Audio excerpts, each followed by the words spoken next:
할렐루야. 성경 암송하심으로 새벽 기도회를 시작하겠습니다. 너희는 사도들과 선지자들의 터 위에 세우심을 입은 자라. 그리스도 예수께서 친히 모퉁이 돌이 되셨느니라. 그의 안에서 건물마다 서로 연결하여 주 안에서 성전이 되어가고 너희도 성령 안에서 하나님이 거하실 처소가 되기 위하여 그리스도 예수 안에서 함께 지어져 가느니라. 아멘. 하나님의 말씀은 이사야 62장 1절에서 12절까지 말씀입니다. 제가 읽을 때에는 4절과 5절의 말씀을 읽도록 하겠습니다. 다시는 너를 버림받은 자라 부르지 아니하며 다시는 내 땅을 황무지라 부르지 아니하고 오직 너를 헵시바라 하며 내 땅을 뷸라라 하리니 이는 여호와께서 너를 기뻐하실 것이며 내 땅이 결혼한 것처럼 될 것임이라. 마치 청년이 처녀와 결혼함 같이 내 아들들이 너를 취하겠고 신랑이 신부를 기뻐함 같이 내 하나님이 너를 기뻐하시리라. 아멘. 성도에게 확신의 문제는 매우 중요하죠. 하나님이 나를 구원하셨고 세상 끝날까지 이 구원이 계속될 것이라는 확신이 있을 때 구원의 은혜를 누릴 수 있습니다. 평탄할 때는 물론이고 고난이 닥쳐왔을 때도 흔들리지 않는 신앙생활을 할 수 있는 것이죠. 그렇다면 이 확신의 근거는 무엇일까요? 확신을 가지는 것 못지않게 중요한 것이 확신의 근거가 무엇이냐 하는 것입니다. 우리는 견고하지 않은 것을 확신의 근거로 삼을 때가 많습니다.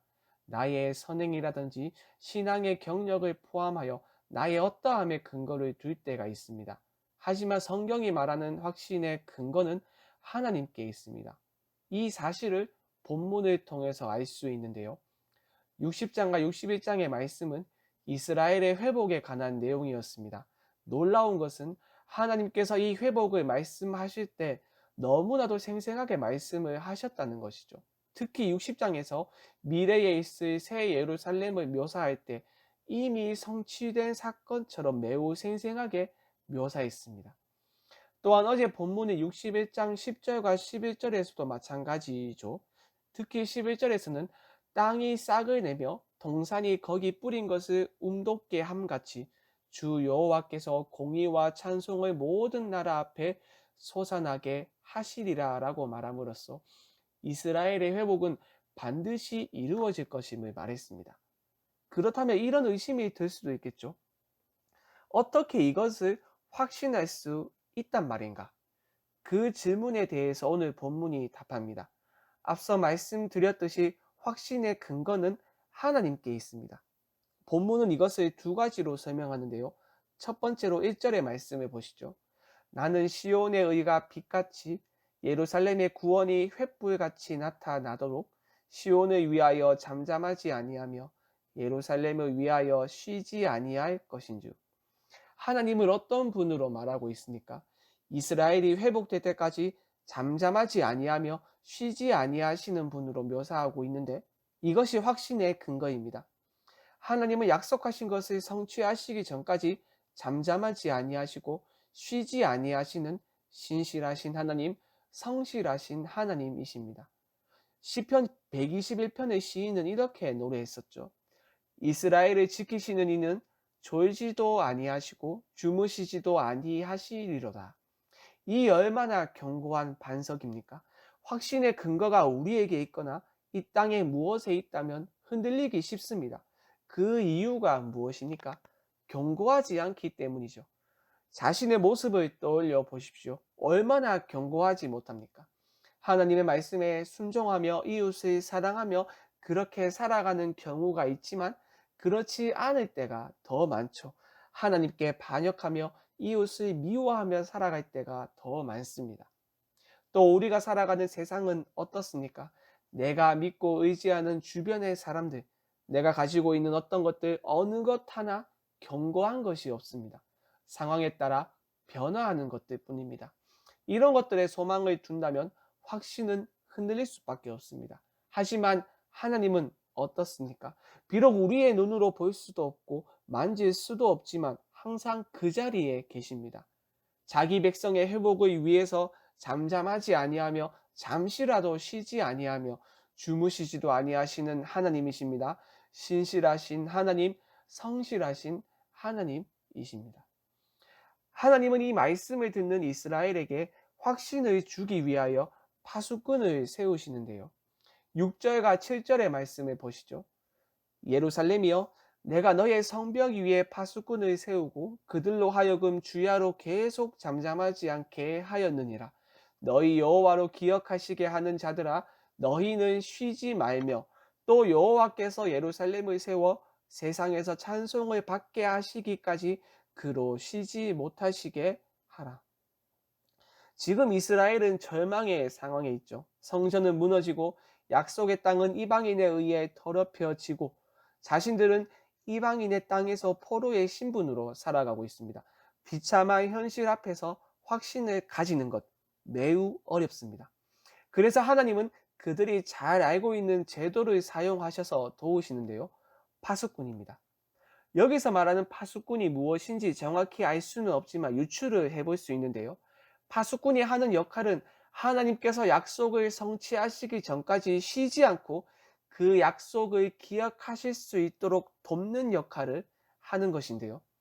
이스라엘의 왕들은 기억하게 하는 자라는 칭호를 지닌 관리를 왕의 옆에 둠으로써 왕이 해야 할 일을 잊지 않도록 했었습니다.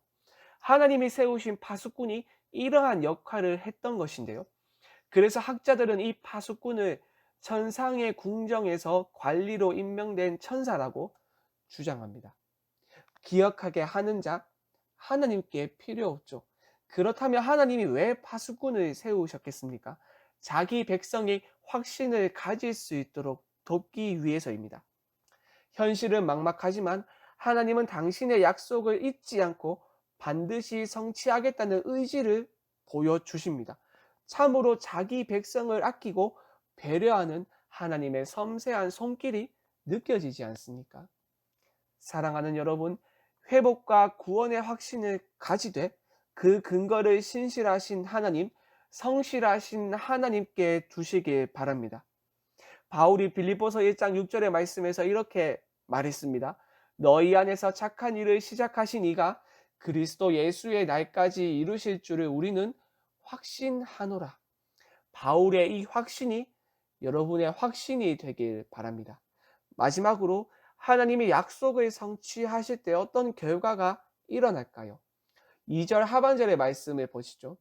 너는 여호와의 입으로 정하실 새 이름으로 일컬음이 될 것이며 새로운 이름을 얻게 된다고 말합니다. 이 새로운 이름이 무엇인지는 우리가 읽었던 말씀을 보면 알 수 있는데요. 바로 헵시바입니다. 여러분 헵시바라는 단어 많이 들어보셨죠? 무슨 뜻입니까?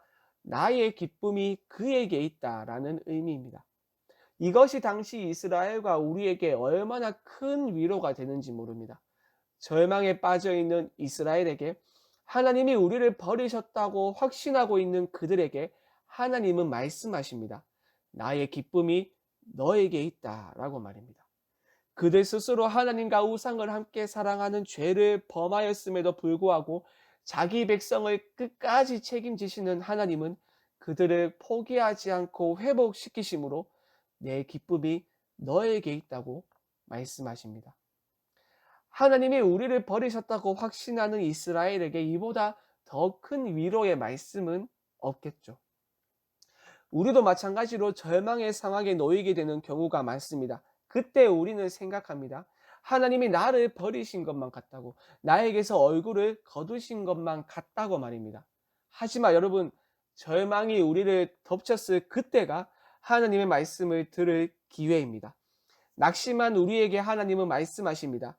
내 기쁨이 너에게 있다라고 말입니다.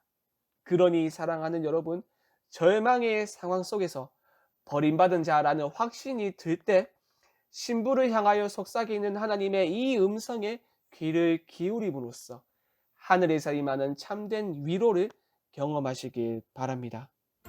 우리 말씀 생각하며 합심으로 기도하겠습니다.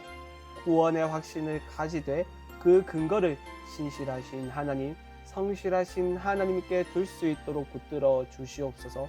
그리하여 절망의 상황 속에서도 우리를 기뻐하신다고 말씀하시는 하나님의 달콤한 음성을 들음으로 참된 위로를 누리게 하여 주시옵소서. 수요일은 선교와 전도를 위하여 기도하는 날입니다. 캄보디아의 김영진 아는양 선교사님과 인도네시아의 김인성 이성숙 선교사님의 가정을 붙들어 주시고 그들의 사역 가운데 은혜를 부어 주시옵소서. 또한 우리 모두에게 구령의 열정을 회복시켜 주셔서 증인 공동체로 우리 교회를 세워 주시옵소서. 마지막으로 코로나 사태를 속히 종식시켜 주시고 하나님이 이를 통하여 한국교회가 다시 복음으로 돌아가 복음의 능력을 회복할 수 있도록 붙들어 주시옵소서. 이 외에도 각자의 기도 제목을 가지고 자유롭게 기도하시면 되겠습니다. 주님의 이름을 한번 부르고 자유롭게 기도하겠습니다. 주여